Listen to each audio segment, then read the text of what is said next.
Hello and welcome back to my channel. So in today's video, I'm going to go through how to answer the GCSE Italian translation question. It doesn't matter whether your exam board is AQA or Edexcel because at the end of the day, it's all about knowing how to translate.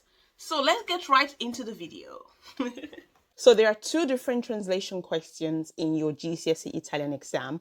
One is your translation from Italian into English in your reading paper, and the other one is your translation from English into Italian in your writing paper. Now, your success in your translation question, well, in your GCSE Italian in general, depends heavily on your knowledge of the Italian vocabulary. So I recommend spending a lot of time learning your vocabulary, improving your vocabulary. Try to include it in your everyday life, okay? It's really important. Now, the extract on my screen is taken from an AQA past exam paper. I'm going to read it first and then we're going to translate it together. It reads, your cousin receives this WhatsApp message from an Italian friend and asks you to translate it into English for her. Abito in campagna da 5 anni con mia madre e mi piace molto vivere qui. Secondo me è meglio abitare in un posto dove non c'è tanto inquinamento. All'inizio però avevo molti problemi perché non conoscevo nessuno. Comunque ho deciso che non rimarrò qui e dopo aver finito la scuola cercherò di trovare lavoro in città. Okay, I'm going to read it again. Abito in campagna da 5 anni con mia madre e mi piace molto vivere qui. Secondo me è meglio abitare in un posto dove non c'è tanto inquinamento. All'inizio però avevo molti problemi perché non conoscevo nessuno. Comunque ho deciso che non rimarrò qui e dopo aver finito la scuola cercherò di trovare lavoro in città. Let's begin our translation. The first word is abito. Okay? Now, this is taken from the infinitive abitare, which means to live. Okay? To live somewhere. Then we have this word here, cinque. Cinque. Okay? So 5. Mia madre. Mia madre. Okay? These are all vocabularies you should know, by the way. Okay? It means my mother. And then we have vivere.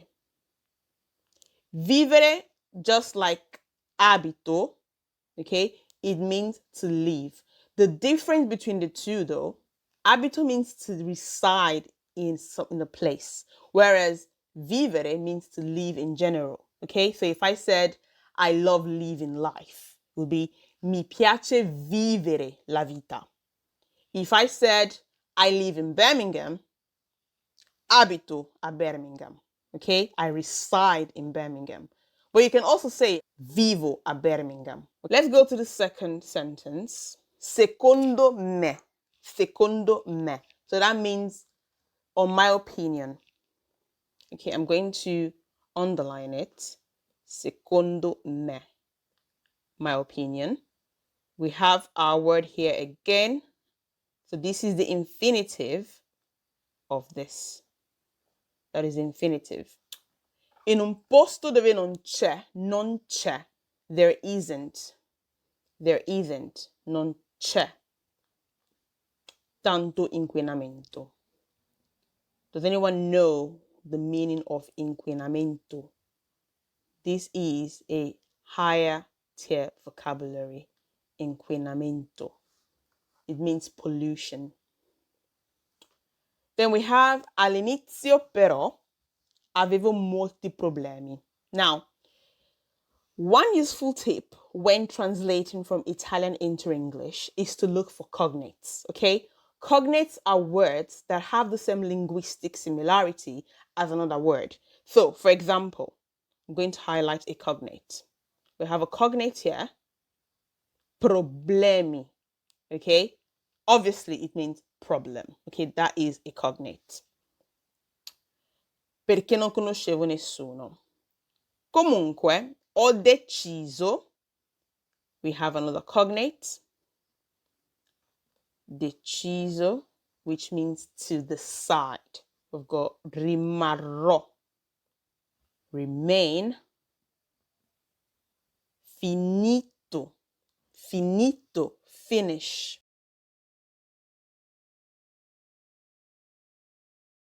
the first part of our sentence is abito in campagna da 5 anni con mia madre, which is I have lived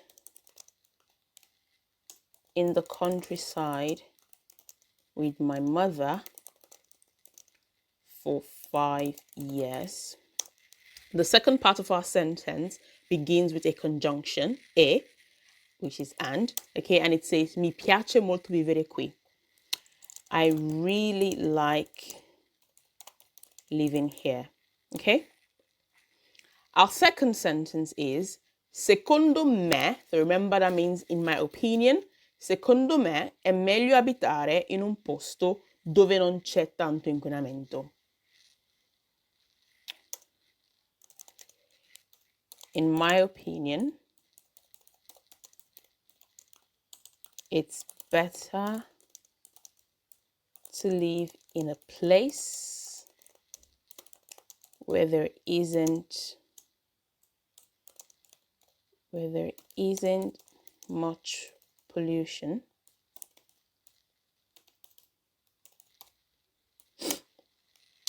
All'inizio però avevo molti problemi, okay? So remember we said problemi was a cognate which means problem, okay? Perché non conoscevo nessuno. At the beginning, however, or you could say however at the beginning, because remember, sometimes the way we write in a particular language is not the same way you would actually write in the other language, okay? So however, in this case is però, so that would be the discuss marker. However, avevo molti problemi, okay? I had a lot of problems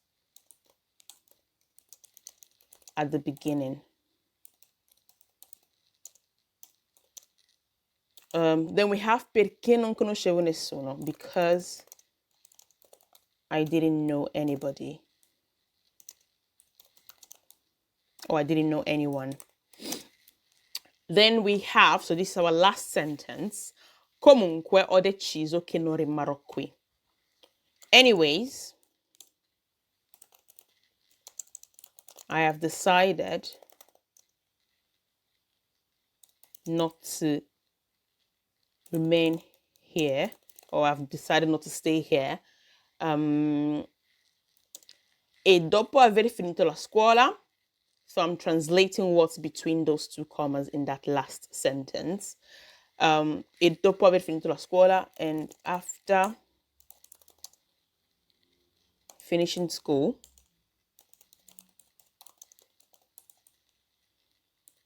cercherò di trovarmi un lavoro in città. I'll try and find a job in the city. Okay, so that is our translation. Okay, please bear in mind that the first sentence, I have lived in the countryside, you can also translate it as I have been living in the countryside.